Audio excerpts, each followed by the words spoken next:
చెప్పంటావు?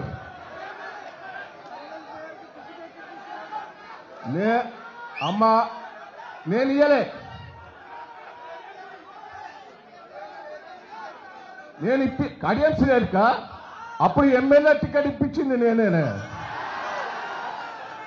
ఇంకోటి కూడా చెప్తున్నా, నేను ఎన్టీ రామారావు గారు కడియం శ్రీహరికి ఎమ్మెల్యే టికెట్ ఇస్తుడు ఇష్టం లేదు.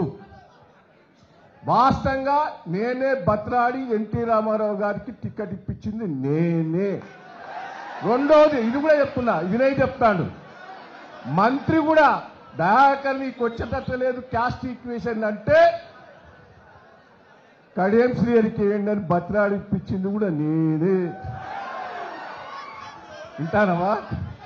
ఓడగొట్టేదాంట్లో కూడా మొదటని నేనే ఉంటా.